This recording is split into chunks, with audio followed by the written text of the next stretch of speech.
अगर आप भूगोल के 50 इंपॉर्टेंट क्वेश्चन तैयार कर लेते हो तो 100% आपका जो अतिल उत्तरीय प्रश्न है ये पूरा का पूरा कवर हो जाएगा एक ही वीडियो में। आपको अच्छे तरीके से तैयार भी करवा देंगे। तो चलिए शुरुआत करते हैं और अच्छे तरीके से समझने का प्रयास करते हैं।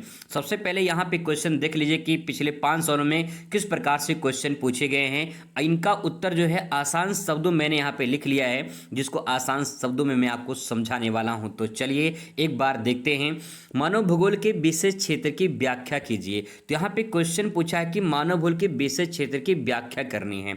अब देखिए यहाँ पे लिखेंगे मानव भूगोल भूगोल की वह शाखा है, यानी भूगोल की एक शाखा है मानव भूगोल, जिसमें मानव और उसके पर्यावरण के बीच संबंधों का अध्ययन किया जाता है। ये तो बात होगी मानव भूगोल के बारे में थोड़ी सी परिभाषा। अब इसके विशेष क्षेत्र में देख लीजिए। इसके जो विशेष क्षेत्र हैं आर्थिक भूगोल है, सामाजिक भूगोल है, कृषि भूगोल है, आदिवासी भूगोल है, ऐतिहासिक भूगोल है, ये कुछ इस प्रकार से भूगोल है।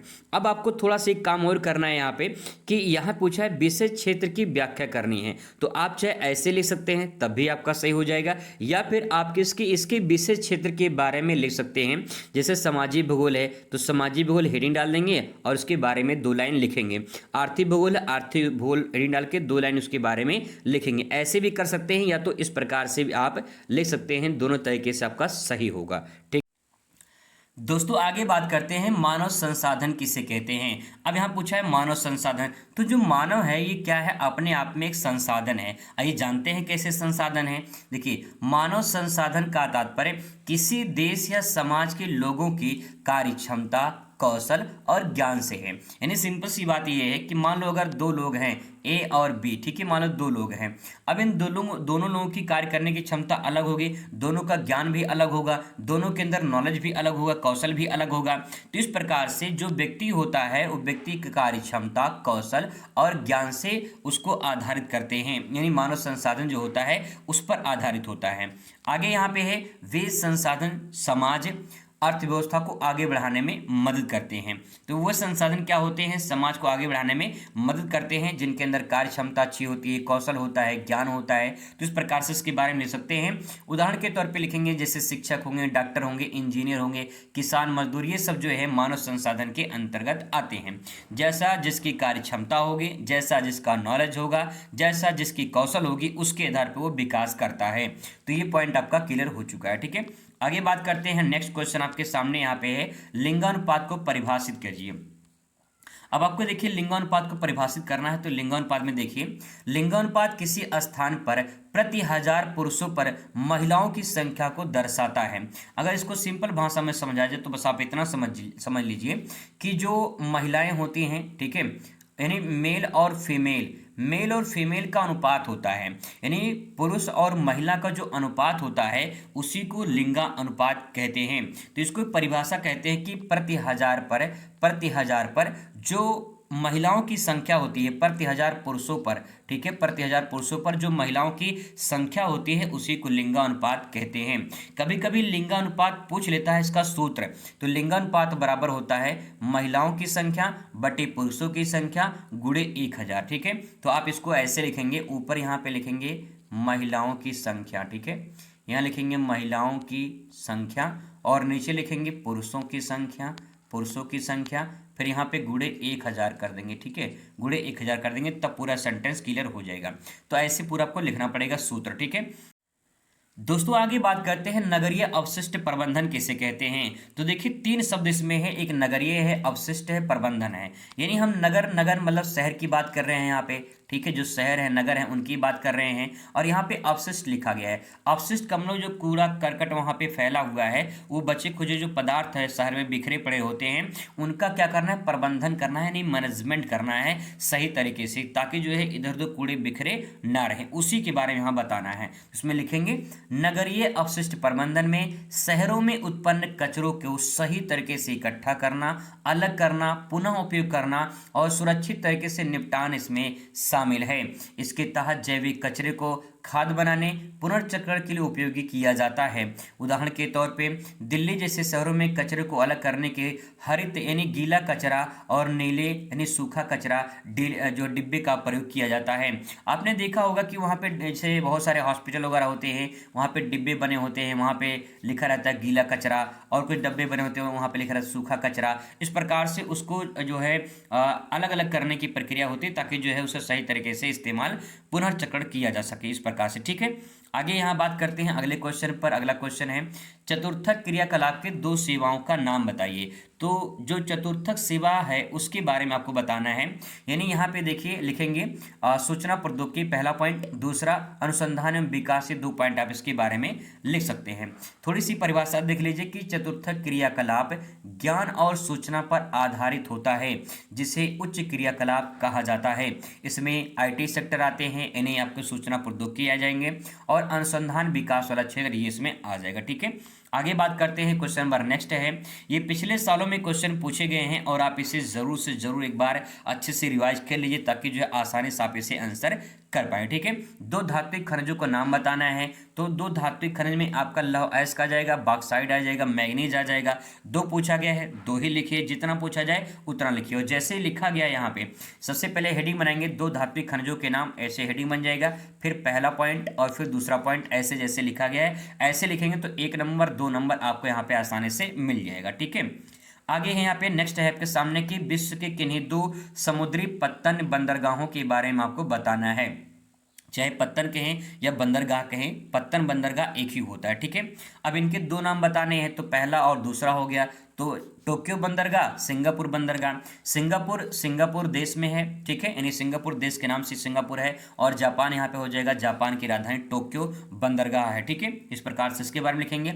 आगे यहाँ पे नेक्स्ट है कि मानव विकास क्या है, मानव विकास से क्या आशय है, इसके बारे में यहाँ पूछा जा सकता है। तो आप इसके बारे में लिखेंगे कि मानव विकास से आशय लोगों के जीवन स्तर, स्वास्थ्य, शिक्षा और रोजगार के अवसर को बेहतर बनाना है ताकि वो अपनी क्षमता को आज पूरा उपयोग कर सके। यानी मानव विकास का मतलब ये है कि जब मानव अपने जो स्वास्थ्य है, अपने जो है शिक्षा जो है, अपने जो कौशल जो ज्ञान है उसका उपयोग करके जब अपना कुछ सुधार करता है, अपना विकास करता है, तो उसे मानव विकास कहा जाता है। उदाहरण के लिए शिक्षा और स्वास्थ्य में सुधार मानव विकास का हिस्सा माना जाता है। यानी आपकी शिक्षा अच्छी होनी चाहिए, स्वास्थ्य अच्छा होना चाहिए। अगर ये दोनों अच्छा है तो मानव विकास कर सकता है। ठीक है, आगे है नेक्स्ट क्वेश्चन पर आ जाते हैं। निश्चयवाद क्या होता है? निश्चयवाद क्या होता है? देखिए, मानव शक्तियों की अपेक्षा प्राकृतिक शक्तियों की प्रधानता स्वीकार करने वाले जो विचारधारा है उसको निश्चयवाद कहा जाता है। तो निश्चयवाद क्या है? एक विचारधारा है, लोगों की विचार है, लोगों के थॉट है। जैसे आपके मन में कुछ विचार चल रहे होंगे तो जो विचार है वो आपके विचार है। ऐसे ही कुछ लोग मानते थे कि प्रकृति सर्वशक्तिमान है, प्रकृति ही सब कुछ है, और प्रकृति को सर्वशक्तिमान मानकर कहा गया है कि निश्चयवाद इसको कहा गया। यानी जो निश्चय है, जो तय है, जो प्रकृति ने तय कर दिया है, तो उसे कहते हैं प्रकृति का निश्चयवाद, या फिर कह सकते हैं कि पर्यावरण निश्चयवाद भी के नाम से इसे जाना जाता है। तो आप इसके बारे में लिख सकते हैं। आगे यहाँ पे क्वेश्चन नंबर नेक्स्ट है, मानव भूगोल के 2 क्षेत्र का नाम बताना है। तो मानव भूगोल के 2 क्षेत्र बताना है, एक कृषि भूगोल हो जाएगा, दूसरा नगरीय भूगोल हो जाएगा। आर्थिक भूगोल भी आता है, सामाजिक भूगोल भी आता है, तो उसमें से 2 ही पूछा गया है, 2 ही आपको लिखना है। अगला क्वेश्चन इस प्रकार से आपको देखने को मिलेंगे। आप यहाँ पे क्वेश्चन का पैटर्न देख लीजिए, इसका भी आइए उत्तर समझने का प्रयास करते हैं। क्वेश्चन है प्रकृति का मानवीकरण। क्वेश्चन घुमा दिया है और आपको बता दें कि प्रकृति का मानवीकरण कहा गया है, यानी यहाँ पे संभववाद पूछा गया है। ठीक है, संभववाद पूछा गया है। अभी जो संभववाद है ये प्रकृति का मानवीकरण के नाम से जाना जाता है। तो इसके बारे में क्या लिखेंगे? प्रकृति का मानवीकरण का अर्थ होता है उसमें मनुष्य प्रकृति से डरता नहीं है। यानी मनुष्य क्या करता है? प्रकृति से डरता नहीं है, वह उस पर निर्भर नहीं रहता है, बल्कि मनुष्य प्रकृति से स्वतंत्र रूप से काम करता है और उसमें अपने अपने अनुसार बदलाव कर सकता है। इसके अंतर्गत संभववाद विचारधारा आती है, जैसे कि गर्मी, यहाँ पे गर्मी लिखा गया है। जैसे गर्मी होती है तो गर्मी लगने पर वो AC चला लेता है, पंखा चला लेता है, और आवश्यकता पड़ने पर मानव कई सारे जिसमें में काम कर लेता है, ठीक है, तो उसे संभववाद विचारधारा के नाम से जाना जाता है। तो अगर आप इसे आसान शब्दों में समझना चाहते हैं, बस आप इतना समझ लीजिए कि जैसे नदी बह रही है, मान लीजिए, ठीक है, नदी बह रही है। अब नदी में अगर मान लो बाढ़ आता था या फिर नदी में बाढ़ आती है तो कहीं न कहीं वो कहर बरपाती थी प्रकृति। मानव ने क्या किया, इस पे डैम बना दिया, एक बांध बना दिया। जब इस पे बांध बना दिया तो बांध बनाने की वजह से यहाँ से पानी जो है डाइवर्ट कर दिया, अब यहाँ से बाढ़ कम आ रही है, और फिर बांध बना के वहाँ बिजली उत्पादन हो रहा है। तो मानव ने कुछ संभव कर दिया है, उसी संभव को प्रकृति का मानवीकरण कहते हैं, या इसी को संभववाद के नाम से जानते हैं। तो अगर संभववाद पूछता है तब भी आंसर ये होगा, अगर प्रकृति का मानवीकरण पूछता है तो आंसर तो आप जान ही रहे हैं, ठीक है। आगे बात करते हैं, अगले क्वेश्चन पर आ जाते हैं। क्वेश्चन नंबर यहाँ पे नेक्स्ट है कि जनसंख्या नियंत्रण के 2 उपाय बताइए। तो सबसे पहले आपका ये हेडिंग हो जाएगा और 2 उपाय में लिखेंगे, इसमें क्या लिखेंगे परिवार नियोजन के साधनों का उपयोग किया जाना चाहिए, यानी जनसंख्या जो बढ़ रही है उसको नियंत्रण कैसे किया जाए। तो भैया परिवार नियोजन जो है ये अपनाना चाहिए। परिवार नियोजन का मतलब ये है कि हम दो, या आपने कहावत सुना होगा हम दो और हमारे दो, आपने कहावत सुना होगा, तो इसको आप हम दो हमारे दो का फॉलो करिए, या फिर हम दो हमारे एक, या इसको फॉलो करिए आप। तो इस प्रकार से आप कर सकते हैं, तो ये परिवार नियोजन के अंतर्गत आ जाता है। दूसरा है जनसंख्या के प्रति जागरूकता अभियान चलाना, यानी जनसंख्या जो बढ़ रही है उसके प्रति जागरूकता अभियान चलाया जाए ताकि जो है जनसंख्या नियंत्रण किया जा सके। तो 2 पॉइंट आप इसमें लिख सकते हैं। आगे यहाँ पे है कि रोपड़ कृषि की 2 फसलें हैं, उनका नाम क्या है। तो रोपड़ कृषि क्या होती है, रोपड़ कृषि वो होती है जो बागानों में की जाती है, जिसमें बड़ी पूंजी लगती है, जिसमें पैसा ज़्यादा लगता है और उसमें श्रम भी ज़्यादा लगती है, श्रम कल मजदूरी ज़्यादा लगती है, और व्यवसाय के उद्देश्य से की जाती है, जैसे चाय हो गया, कॉफ़ी हो गया। तो चाय और कॉफ़ी ये रोपड़ कृषि के अंतर्गत आते हैं, ठीक है। आगे है यहाँ पे नेक्स्ट है कि भारत की श्रमजीवी जनसंख्या के प्रमुख संवर्ग क्या हैं। कहने का मतलब यह है कि श्रमजीवी का मतलब ये होता है कि जो श्रम करते हैं, श्रम मतलब मेहनत मजदूरी, वो शर्माने वाला श्रम नहीं है, यहाँ पे श्रम का मतलब मेहनत मजदूरी करते हैं, वो कौन से संवर्ग नहीं वर्ग में आते हैं। तो कृषि और संबंध कार्यशाला में लगे होते हैं, यानी जो श्रमजीवी जनसंख्या है वो कृषि कार्य में लगी होती है या फिर किसी अन्य कार्यों में लगे होते हैं, वो किसी न किसी काम में लगे होते हैं। दूसरा पॉइंट, उद्योग या सेवाओं में कार्यरत होते हैं, तो ऐसे जनसंख्या को संवर्ग कहते हैं, यानी जो किसी न किसी काम में लगे होते हैं, ठीक है। आगे है क्वेश्चन नंबर नेक्स्ट है, गुच्छित बस्ती को परिभाषित कीजिए। गुच्छित बस्ती, देखिए नाम से ही स्पष्ट है, गुच्छित लिखा हुआ है। जैसे आपने अंगूर का गुच्छा देखा होगा, अंगूर गुच्छा देखा होगा, चाबी का गुच्छा देखा होगा, ये सब गुच्छे जो होते हैं वो आपस में गुच्छे होते हैं, तो उसी को आपको यहाँ पे लिखना है। तो यहाँ पे देखिए, गुच्छित बस्तियाँ वे होती हैं जो जहाँ घर एक दूसरे के पास पास होते हैं, गांव छोटे कस्बे होते हैं, गांव या मतलब छोटे कस्बे होते हैं, ऐसी बस्तियाँ मैदानी भागों में देखने को मिलती हैं, जिसे गुच्छित बस्ती के नाम से जाना जाता है। सिंपल भाषा में कहें तो आप बस इतना समझ लीजिए कि जैसे अंगूर का गुच्छा होता है, चाबी का गुच्छा होता है, सब पास पास में होते हैं, ऐसे घर जब पास पास में बने होते हैं, रास्ते सकरे होते हैं, तो उसी को गुच्छित बस्ती के नाम से जाना जाता है। आगे यहाँ पे नेक्स्ट क्वेश्चन है, भारत में भू उपयोग के प्रमुख संवर्ग क्या हैं, यानी भारत में भूमि जो उपयोग है उसके बारे में बात करनी है। तो कुछ उपयोग भूमि कृषि में होते हैं, भाई कृषि में होता है, सबसे ज़्यादा भूमि उपयोग कृषि में होता है। फिर वनों में होता है, कुछ गैर कृषि में काम होते हैं। गैर कृषि का मतलब कहीं पे फैक्ट्री लगे हुए हैं, कहीं पे कोई फर्म लगा हुआ है, कहीं पे कुछ उद्योग लगे हुए हैं, तो गैर कृषि के अंतर्गत आ जाते हैं, ठीक है। कहीं की भूमि का उपयोग करने की बात कही जा रही है। आगे क्वेश्चन है नेक्स्ट यहाँ पे है कि भारत में जल प्रदूषण के 2 कारण बताइए। जल प्रदूषण क्यों होता है, उसके पीछे क्या कारण है। तो पहला है उद्योग से निकलने वाले रासायनिक जो कचरे होते हैं उसके कारण जल प्रदूषण होता है, यानी उद्योग से कोई उद्योग है, ठीक है, मान लो यहाँ पे कोई उद्योग लगाया गया है, यहाँ से उद्योग से नाला से जाएगा, फिर उसके बाद नदी में मिल जाएगा, जब नदी में मिल जाएगा तो दूषित पानी हो जाएगा, तो उसे जल प्रदूषण कहा जाएगा, ठीक है। इस प्रकार से पहला पॉइंट ये हो जाएगा। दूसरा पॉइंट देख लीजिए यहाँ पे, दूसरा पॉइंट ये है कि घरेलू अपशिष्ट नदियों में गिराया जाता है। घरेलू अपशिष्ट जो पदार्थ होते हैं, यानी कूड़े जो करकट होते हैं, कचरे जो होते हैं, उनको नदियों में बहाया जाता है, तो उससे भी नदी दूषित होती है, यानी जल प्रदूषण होता है, ठीक है। आगे बात करते हैं, यहाँ पे नेक्स्ट क्वेश्चन आपके सामने है, निबल बोया गया क्षेत्र और सकल बोया गया क्षेत्र में अंतर बताइए।